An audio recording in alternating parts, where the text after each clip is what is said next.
નમસ્તે મિત્રો, હું ડૉક્ટર હિતેશ ઇટાલિયા, ગાયનેકોલોજિસ્ટ અને IVF expert, Matuli IVF and woman care. આજે આપણે વાત કરીશું કે પ્રેગ્નન્સી પ્લાન કરવા સમયે શારીરિક સંબંધ એટલે કે સેક્સ સમયે કઈ બાબતોનું ધ્યાન રાખવું જોઈએ. પુરાણો અનુસાર જોઈએ તો મહાભારતમાં પાંડુ રાજાને પાંડુ રોગ થવાનું કારણ તેમના માતાએ વેદવ્યાસજી સાથે શારીરિક સંબંધ વખતે શરીર એકદમ ફીકું થઈ ગયેલું, તેથી તેમને પાંડુ રોગ થયેલો. ધૃતરાષ્ટ્રના અંધ થવાનું કારણ વેદવ્યાસજી સાથે શારીરિક સંબંધ વખતે તેમની માતાએ આંખો બંધ કરેલી. અને વિદુર જેવા બુદ્ધિશાળી બાળકનો જન્મ થવાનું કારણ વેદવ્યાસજી સાથે સંબંધ રાખવા સમયે તેમની માતા માનસિક રીતે અને શારીરિક રીતે સંપૂર્ણ તંદુરસ્ત હતા. તો ગર્ભ સંસ્કારની દ્રષ્ટિએ પણ પુરાવા છે. આ ઉપરાંત મોડર્ન વિજ્ઞાન પ્રમાણે જોઈએ તો કેટલાક વંધ્યત્વવાળા દંપતીઓને શારીરિક સંબંધ માસિકના જે દિવસો પ્રમાણે સંબંધ રાખવાનો હોય તેનાથી ખોટા સમયે સંબંધ રાખતા હોય છે, તેમના કારણે પણ પ્રેગ્નન્સી નથી રહેતી હોતી. અથવા સંબંધ રાખવાના સમયે જ યોનિમાં બળતરા થાય છે, ઇન્ફેક્શન લાગેલું હોય છે, અથવા સંબંધ રાખવા સમય પહેલાં જ વીર્ય યોનિની બહાર જ નીકળી જાય છે. આ ઉપરાંત કામના સ્ટ્રેસને કારણે, પારિવારિક વાતાવરણના સ્ટ્રેસને કારણે પણ કેટલીક વાર શારીરિક સંબંધ રાખી નથી શકતા અને તેમને કારણે પણ વ્યંધત્વ થવાના કારણ જવાબદાર હોય. તો હવે આપણે જાણીએ કે શારીરિક સંબંધ વખતે અથવા શારીરિક સંબંધ પૂર્વે કઈ બાબતોનું ધ્યાન રાખવું અથવા શારીરિક સંબંધ પછી કઈ બાબતોનું ધ્યાન રાખવું. શારીરિક સંબંધે કેવા પ્રકારના કપડાં પહેરવા, શયનખંડ કેવો હોવો જોઈએ, શારીરિક સંબંધ રાખતી વખતે માતા અને પિતાની માનસિક સ્થિતિ કેવી હોવી જોઈએ, ગર્ભ સંસ્કારની દ્રષ્ટિએ કઈ કઈ બાબતોનું ધ્યાન રાખવું જોઈએ તે સમજવાનો પ્રયત્ન કરીએ.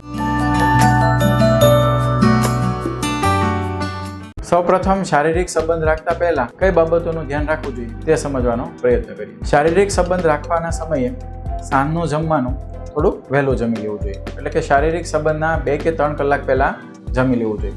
શારીરિક સંબંધ સમયે પેટ વધારે પડતું ભરેલું પણ ના હોવું જોઈએ, તેમજ વધારે પડતી ભૂખ પણ ના લાગેલી હોવી જોઈએ, તેમજ વધારે પડતી તરસ પણ ના હોવી જોઈએ. આ ઉપરાંત મળ પેશાબ પણ ત્યાગેલા હોવા જોઈએ. આ ઉપરાંત શારીરિક સંબંધ રાખતાના પહેલા પુરુષે ખીર અથવા દૂધની બનાવેલી વાનગી અથવા બાસુંદી લેવી જોઈએ અને સ્ત્રીએ અડદની દાળ અથવા તલના તેલનો ઉપયોગ કરવો જોઈએ અથવા અડદના દાળના બનેલા વડાનો ઉપયોગ કરી શકાય. આ ઉપરાંત શારીરિક સંબંધ પહેલાં પતિ અને પત્નીની માનસિક સ્થિતિ સમજીએ તો આખા દિવસના કામથી કંટાળેલા કે થાકેલા ના હોવા જોઈએ, શરીરમાં કોઈ પ્રકારની પીડા કે વેદના ના હોવી જોઈએ, ગુસ્સો ના હોવો જોઈએ, અભિમાન ના હોવું જોઈએ, તેમજ એકદમ ભયભીત પણ ના હોવા જોઈએ, નબળા મનોબળના ના હોવા જોઈએ, તેમજ આખા દિવસના કામકાજથી તેમજ પારિવારિક વાતાવરણ પણ તાણભર્યું, સ્ટ્રેસફુલ ના હોવું જોઈએ. તો હવે નેગેટિવિટીના બદલે પતિ પત્ની બંને શારીરિક સંબંધ પહેલાં પણ અને શારીરિક સંબંધ સમયે પણ પ્રસન્ન મને હોવા જોઈએ, તેમજ પરસ્પર પ્રેમ હોવો જોઈએ, મનમેળ હોવો જોઈએ, એકબીજા માટે સમર્પિત હોવા જોઈએ, તેમજ મનમાં કોઈ પણ પ્રકારની શંકાના બદલે વિશ્વાસ હોવો જોઈએ, તેમજ એકબીજા સાથે લઘુતા ગ્રંથિ કે ગુરુતા ગ્રંથિ એટલે કે કોઈ નાનું મોટું એવા કોઈ પણ અહંકાર ભાવથી પણ પીડાતા ના હોવા જોઈએ. ચરક સંહિતા અનુસાર સમાગમ સમયે પતિ પત્નીનો માનસિક સ્થિતિ પ્રસન્ન હોય તે ભાવ સૌથી અગત્યનો છે અને આવું વાતાવરણ બને તે માટે પતિ પત્ની બંનેએ શારીરિક સંબંધ પહેલાં એકબીજા માટે સમય ફાળવવો જોઈએ. તેમના માટે જેમાં પછી થોડું ચાલી શકાય, પરસ્પર વાતો કરી શકાય, સારું એવું સંગીત સાંભળી શકાય અને તેનાથી બંને વચ્ચે હૂંફનું વાતાવરણ ઊભું કરી શકાય. આ ઉપરાંત શારીરિક સંબંધ રાખતા પહેલાં પતિ પત્ની બંનેએ શિયાળાની ઋતુમાં હૂંફાળા પાણીથી અને ઉનાળાની ઋતુમાં શીતળ પાણીથી સ્નાન કરવાનો આગ્રહ રાખવો જોઈએ. સ્નાન કરવાથી મન પ્રસન્ન થાય છે, તેમજ પ્રફુલ્લિત બને છે અને શરીરની ચોખ્ખાઈ જળવાઈ રહે છે. શયનકક્ષ અથવા બેડરૂમ કેવો હોવો જોઈએ તે સમજો. બેડરૂમ અથવા શયનકક્ષ વિશાળ, સ્વચ્છ તેમજ હવાનો અવર જવર થાય તેવો તેમજ સુશોભિત અને સુંદર દેખાય તેવો હોવો જોઈએ. શયનકક્ષમાં હળવું મ્યુઝિક સંભળાતું હોય તેમજ થોડી સુગંધ આવે, કુદરતી સુગંધ આવે તે માટે ફૂલો રાખી શકાય. તેમજ જે પણ પાથરણા છે, ચાદર છે અથવા ઓશિકાના કવર છે તે પણ લાઇટ કલરમાં અથવા મનને ગમે તેવા કલરના રાખવા જોઈએ. તેમાં દિવાલ પરના ચિત્ર કુદરતી દ્રશ્યો અથવા મહાપુરુષોના જીવન ચરિત્રો અથવા આપણે જેવું બાળક ઈચ્છીએ છીએ અથવા સુંદર બાળકોના, હસતા બાળકોના તેવા ચિત્રો પણ દિવાલ પર લગાવી શકાય છે. પ્રેગ્નન્સી પ્લાન કઈ ઋતુમાં કરવું જોઈએ? સામાન્ય રીતે કોઈ પણ ઋતુમાં શારીરિક સંબંધ રાખવાથી પ્રેગ્નન્સી રહી શકે છે, પરંતુ હેમંત અને શિશિર એટલે કે શિયાળાની ઋતુમાં તેમજ વસંત ઋતુમાં વાતાવરણ પણ સારું હોય છે, તેથી મન પ્રફુલ્લિત પણ હોય છે, તેમજ શરીરની શક્તિ તેમજ માનસિક સ્થિતિ પણ સારી હોય છે. તેથી આ દિવસોમાં, આ ઋતુમાં પ્રેગ્નન્સી રાખવાથી બાળક આરોગ્યપ્રદ રહેતું હોય છે. તેથી આ ઋતુમાં પ્રેગ્નન્સી પ્લાન કરવી જોઈએ. હવે આપણે એ સમજીએ કે સ્ત્રીના માસિક ચક્ર અનુસાર માસિકના કયા દિવસો અનુસાર સંબંધ રાખવાથી પ્રેગ્નન્સી રહી શકે છે. સામાન્ય રીતે જે પણ બહેનોને 30 દિવસે સાયકલ આવતું હોય છે તેમને 10માથી 20મા દિવસની વચ્ચે એકાતરા અથવા રોજે સંબંધ રાખવાથી પ્રેગ્નન્સી રહી શકે છે. માસિકના દિવસો અનુસાર ક્યારે શારીરિક સંબંધ રાખવાથી પ્રેગ્નન્સી રહી શકે છે તેના વિશે આપ ઊંડાણથી ઉપરની લિંક વડે માહિતી મેળવી શકો છો. આ ઉપરાંત શારીરિક સંબંધ રાખતી વખતે કપડામાં ધ્યાન રાખવા જેવી બાબતોમાં પતિ પત્ની જે પણ કપડાં પહેરે તે કપડાં સ્વચ્છ, સુગંધીદાર, ખુલ્લા તેમજ સુતરાઉ કાપડના હોવા જોઈએ. આ કપડાં વધારે પડતો પસીનો અથવા ગરમી થાય તેવા ના હોવા જોઈએ. તેમજ આછા અને મનને ગમે તેવા રંગોના હોવા જોઈએ. આ ઉપરાંત અન્ય બાબતોમાં ધ્યાનમાં રાખવા જેવી બાબતમાં મોંમાં લવિંગ અથવા મુખવાસ લઈ શકાય છે. તો ગર્ભ સંસ્કારની દ્રષ્ટિએ જોઈએ તો ચરક સંહિતા અનુસાર આવનારું બાળક સારા સંસ્કારો સાથે જન્મે તે માટે પતિ પત્ની બંનેએ એક શ્લોક બોલવાનો હોય છે, જે આપને આ સ્ક્રીન દ્વારા જોઈ શકો છો અને તેમજ તેમનો ભાવાર્થ પણ આપ જોઈ શકો છો.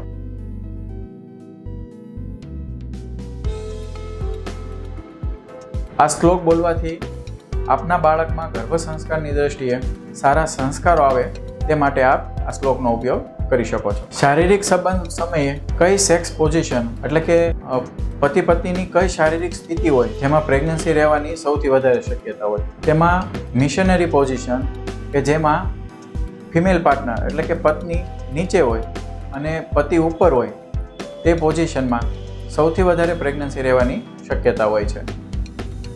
આ સિવાય અન્ય કોઈ પણ પદ્ધતિ કે જેમાં અંગનું પૂરેપૂરું પેનિટ્રેશન થતું હોય યોનિમાં અને વીર્ય પૂરેપૂરું યોનિમાં જતું હોય તેમાં પ્રેગ્નન્સી રહેવાની શક્યતાઓ વધારે હોય છે.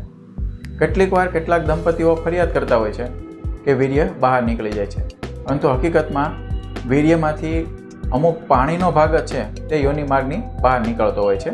બાકી તેમાં રહેલા શુક્રાણુઓ જેનાથી પ્રેગ્નન્સી રહેવાની શક્યતા છે તે કુદરતી રીતે જ ગર્ભાશયમાંથી નળીમાં જતા રહેતા હોય છે.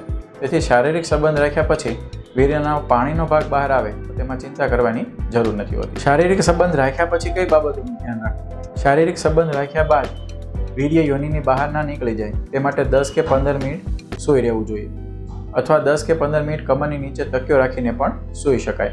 આ સમય દરમિયાન યોનિના સ્નાયુઓ અંદર સંકોચી શકાય, તેમજ ઠંડા પાણીની કોથળી પેડુના ભાગ ઉપર મૂકી શકાય. ત્યારબાદ યોનિની આજુબાજુ સાદા પાણીથી સાફ કરવું જોઈએ. યોનિ માર્ગની અંદરના ભાગમાં પાણીથી કે કોઈ પણ કેમિકલ કે દ્રવ્યથી સાફ સફાઈ ના કરવી જોઈએ. આ ઉપરાંત પુરુષે પણ પોતાના પ્રાઇવેટ પાર્ટની સફાઈ કરવી જોઈએ. પ્રેગ્નન્સી પ્લાન કરતા કેટલાક દંપતીઓ શારીરિક સંબંધ રાખતા સમયે સ્ત્રીને શારીરિક સંબંધ રાખવાની ઈચ્છા નથી થતી અથવા યોનિ સૂકી રહે છે અથવા બળતરા થાય છે તેવી તકલીફ ફરિયાદ કરતા હોય છે. તેનું મુખ્ય કારણ એ છે કે શારીરિક સંબંધ રાખવા સમયે યોનિમાં ચિકાસ જેવો દ્રવ્ય ઉત્પન્ન થાય તો શારીરિક સંબંધ સરળતાથી રાખી શકાય છે. સ્ત્રીમાં આ ચિકાસ જેવો દ્રવ્ય ત્યારે જ ઉત્પન્ન થાય છે કે જ્યારે તેમને સંબંધ રાખવાની ઈચ્છા થાય. સ્ત્રીમાં શારીરિક સંબંધ રાખવાની ઈચ્છા ઉત્પન્ન કરવા માટે પહેલાં એટલે કે શારીરિક સંબંધ રાખતા પહેલાં પરસ્પર પ્રેમ અથવા હુંફાળું વાતાવરણ ઉત્પન્ન કરવું ખૂબ જ જરૂરી છે. તેના માટે પરસ્પર વાતો કરવી તેમજ શરીરના અન્ય અંગો જેમ કે સ્તન, હોઠ, સાથળના વચ્ચેના ભાગમાં અથવા યોનિની આસપાસ સ્પર્શ કરવાથી સંબંધ રાખવાની ઈચ્છા ઉત્પન્ન કરી શકાય છે. અને ત્યારબાદ જ્યારે યોનિ ચિકાસ જેવી થાય ત્યારે સંબંધ રાખવો જોઈએ. આ બધા જ પ્રયત્ન કરવા છતાં પણ યોનિ માર્ગ શુષ્ક રહે છે અથવા બળતરા થાય છે તો લુબ્રિકેન્ટ જેલીનો ઉપયોગ કરી શકાય છે, પરંતુ તેમાં પણ આપના ગાયનેકોલોજીસ્ટ ડૉક્ટરની સલાહ અનુસાર જ લુબ્રિકેન્ટ જેલીનો ઉપયોગ કરવો જોઈએ. કેટલીક જેલીઓ સ્પર્મિસિડલ જેલી હોય છે, એટલે કે એ જેલીના ઉપયોગ કરવાથી શુક્રાણુઓ ડેથ થઈ જતા હોય છે, તો તેના કારણે પણ પ્રેગ્નન્સી રહેતી નથી હોતી. તેથી યોનિમાં જ્યારે પણ શુષ્કતા લાગતી હોય અથવા ખંજવાળ આવતી હોય શારીરિક સંબંધ સમયે, તો ત્યારે જેલીનો ઉપયોગ કરવો હોય તો ગાયનેકોલોજીસ્ટ ડૉક્ટરની સલાહ અનુસાર જ ઉપયોગ કરવો જોઈએ. તો આજે આપણે જાણ્યું કે પ્રેગ્નન્સી પ્લાન કરતા સમયે દંપતીઓએ શારીરિક સંબંધ વખતે કઈ કઈ બાબતોનું ધ્યાન રાખવું જોઈએ. સ્ત્રીરોગ, વ્યંધોત્વ અને પ્રેગ્નન્સીને લગતા આવા જ વિડીયો માટે ફરી મળીશું. નારી સ્વસ્થ, ભારત સ્વસ્થ. નમસ્તે.